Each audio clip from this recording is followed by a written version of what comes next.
আপনার সময় 10 মিনিট। ধন্যবাদ স্পিকার স্যার।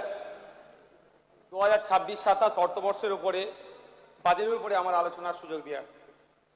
স্যার, প্রথমেই বলি 2026 নির্বাচনে বিজেপির পক্ষ থেকে যে ভরসার শপথ নামে যে প্রতিশ্রুতিপত্র দেওয়া হয়েছিল, এই বাজেটে আমরা দেখলাম অনেক কিছুই সেখানে এখনো অনুপস্থিত।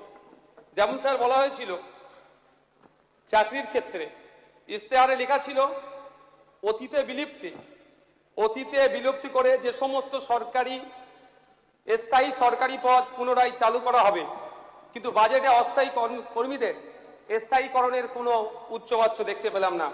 হ্যাঁ স্যার, কিছু ক্ষেত্রে তাদের সাম্মানিক বেড়েছে, কিন্তু আবারও অনেক অস্থায়ী চুক্তিভিত্তিক যারা কর্মী আছে তাদের বাড়েনি।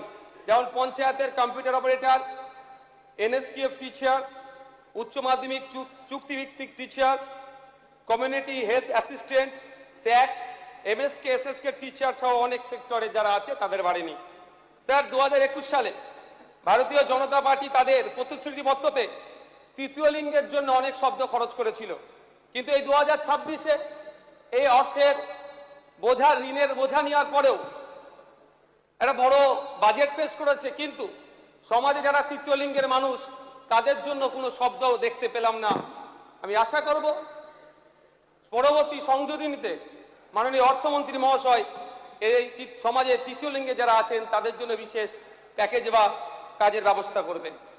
স্যার, বাজেটে চাকরির কথা বলা হচ্ছে, যেখানে বাজেটে সরকারি চাকরির ক্ষেত্রে 1 লক্ষ চাকরির প্রদানের ব্যবস্থা করা হচ্ছে। সেখানে আমি একটি কথা বলবো যে যদি আমরা প্রাইমারি স্কুলে গড়ে 1 জন করে টিচার দিই, 49,000 টিচার লাগবে। শুধু প্রাইমারি নয়, আপার প্রাইমারি থেকে শুরু করে উচ্চশিক্ষা পর্যন্ত পশ্চিমবঙ্গের বিগত সরকার যেভাবে চাকরিতে নিয়োগ না করে শিক্ষা প্রতিষ্ঠানগুলোকে ধ্বংস করেছিল, সেখানে শুধুমাত্র ওই 1 লক্ষ টিচার দিয়ে 1 লক্ষ চাকরির ব্যবস্থা করে এই সরকারি প্রতিষ্ঠানগুলোকে সচল করা যায় না। স্যার, 20,000 পুলিশে নিয়োগের কথা বলা হয়েছে। আমরা যদি একটা তথ্য দেখলে দেখা যাবে যে আমাদের ওয়েস্ট বেঙ্গলে ইউনাইটেড নেশন যে রেকমেন্ডেশন করেছে প্রতি 1 লক্ষ মানুষের জন্য 222টা পুলিশ, এবং আমাদের ভারত সরকারের bureau of police research and ডেভেলপমেন্টের যে অনুমোদিত পদ আছে 196 জন পুলিশের দেওয়ার কথা বলেছে, কিন্তু আমাদের ওয়েস্ট বেঙ্গলে মাত্র 101 জন পুলিশ।